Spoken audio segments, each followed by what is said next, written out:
Welcome to the deep dive. Today, we're doing something, well, a little different, but I think really quite insightful. Mhm. We're looking at a recent article out of Korea, one that reflects on a new government's first personnel choices. Right. And we're using that as a lens, really, to explore leadership styles, specifically through how political teams get built. Exactly. And our goal here, our mission for this deep dive is to, unpack what this particular article is showing us. Hmm. It gives us a pretty unique view into how leaders approach team building, how they deal with potential rivals, maybe people who could challenge them down the line. And the reactions that generates, right? That seems key. Oh, definitely. Hmm. And maybe the most revealing part is the kind of reactions it can spark, sometimes from pretty unexpected places like the opposition. Because it really is true, isn't it? How a leader picks that very first team, who they bring close, and maybe even more importantly, who they don't bring close. Yeah. That says a huge amount about their basic philosophy, their guiding principles, and maybe the kind of impact they're aiming for. It absolutely does.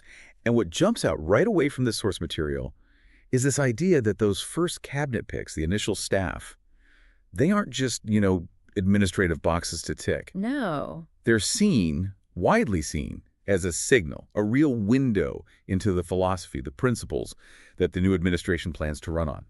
Okay, and this is where it gets particularly interesting, according to the article. Yeah. It argues that the most revealing, the most telling reactions to these recent appointments over in South Korea, they aren't just coming from supporters talking policy. Right. Not the usual analysis. No, instead, a lot of the really impactful commentary is apparently coming straight from the opposition, from the conservative camps. And it's complex commentary, too. Yeah, described as a mix of, well, genuine surprise, maybe a little bit of envy, Mm-hmm. and what sounds like some pretty serious self-reflection on their part. That's the core point the article makes. Yeah. And it focuses on one specific example that seems to be driving a lot of this. Mm-hmm. It's the discussion around potentially appointing someone named Kim Kyung-soo. Right, the former governor. Exactly, a former provincial governor. Yeah.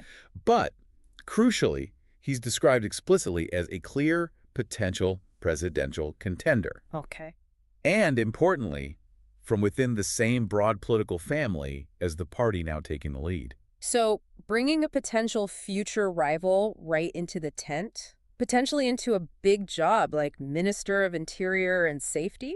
That's the scenario being discussed. And the reaction from the conservative side to that possibility is what the article finds so revealing. What was the reaction?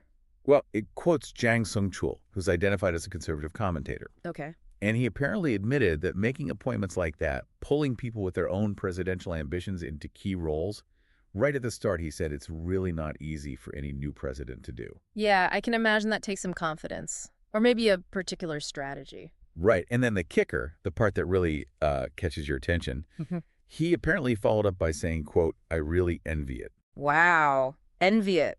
That's quite an admission from the other side. It is striking. And the article digs into why. Why this envy? Yeah. It argues it's because this approach seems to be in such stark contrast to the conservative camp's own recent history, particularly in how they've tended to handle internal competition, potential rivals within their own party. Oh, okay. So that leads directly into this self-reflection piece you mentioned. Exactly. The conservative introspection. The article brings in the views of Kim Kyung-wook. Okay, who's he? He's described as a former member of the People Power Party, the main conservative party. Gotcha.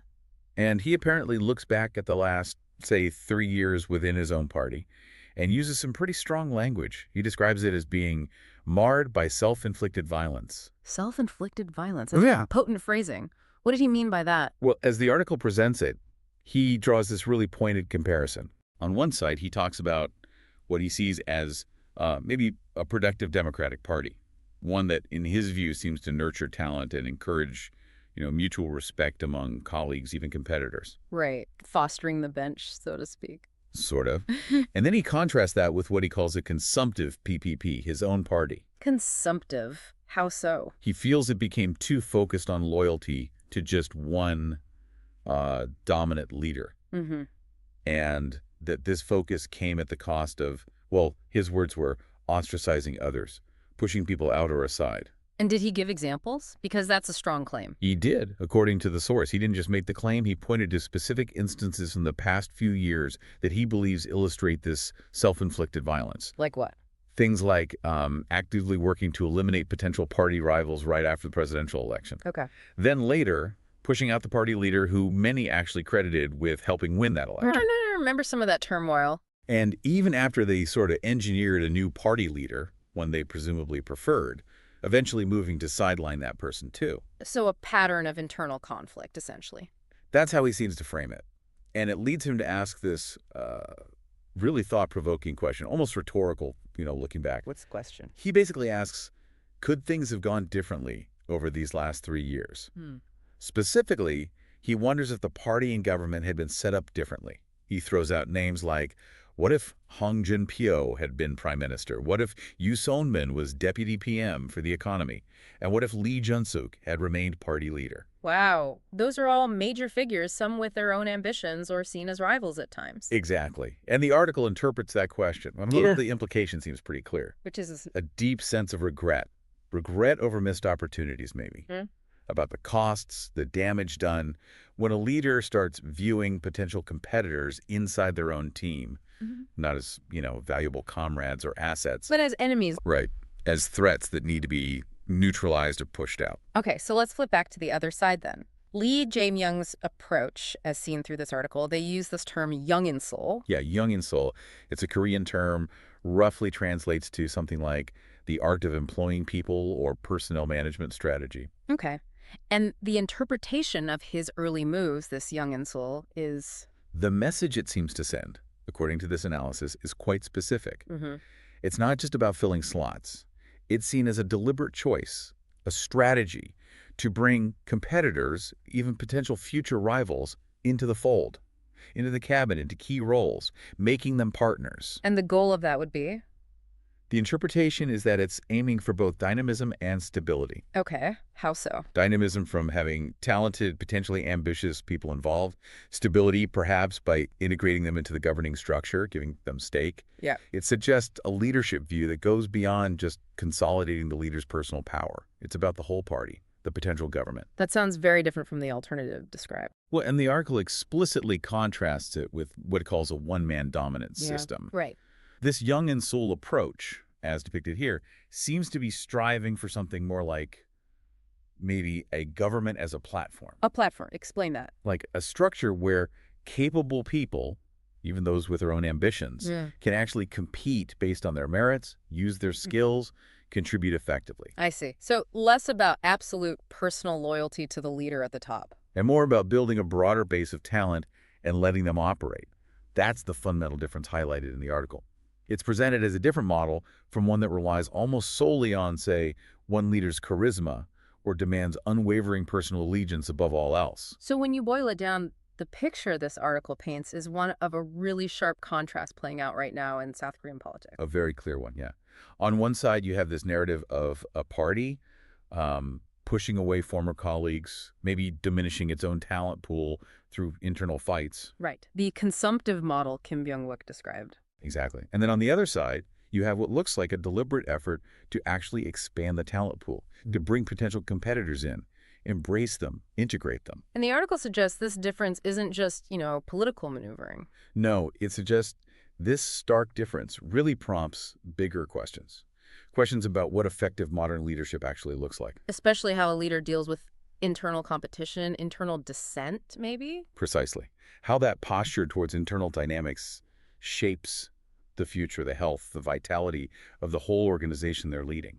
Okay, so that brings us to the why should you care part.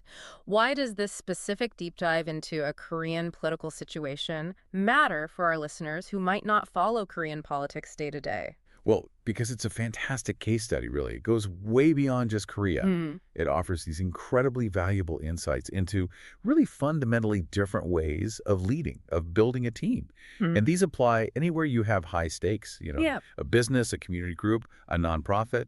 Any organization where people work together and, let's face it, where internal dynamics and potential rivalries often exist. Exactly. It really shines a light on how profoundly a leader's attitude towards that internal competition. It makes a huge difference. Whether they see it as a threat that needs stamping out. Or maybe as a source of energy, something to be channeled, to be utilized constructively. And that choice impacts everything, doesn't it? It seems to. The article suggests it impacts the organization's overall health, its ability to keep good people, to attract new talent. Its dynamism, its ability to innovate. Yeah, and ultimately, its potential for long-term success.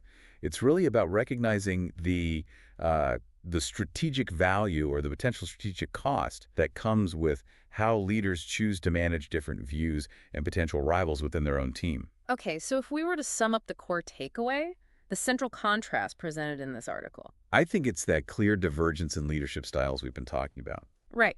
One that seems to suppress potential rivals, which, as the article hints, might lead down a path of internal conflict and maybe a shrinking talent pool. Versus an alternative approach that seems to be actively trying to incorporate those competitors. Suggesting maybe a different path, one potentially leading towards a more dynamic, maybe more resilient organization in the long run. That's the core tension highlighted. Yeah. And it leaves us with a final thought, something for you, the listener, to maybe chew on. Yeah, what's that? Think about the organizations or the teams that you're part of right now. It could be work, could be a club, anything. Okay. How does the leadership in that context handle internal competition?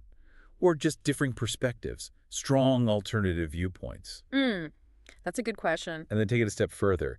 What does that specific approach seem to reveal about that organization's potential, its potential for real dynamism, for growth? Or maybe on the flip side, Right. what are its risks? Its risks of running into those kinds of self-inflicted limitations that the article talked about, something to definitely think about.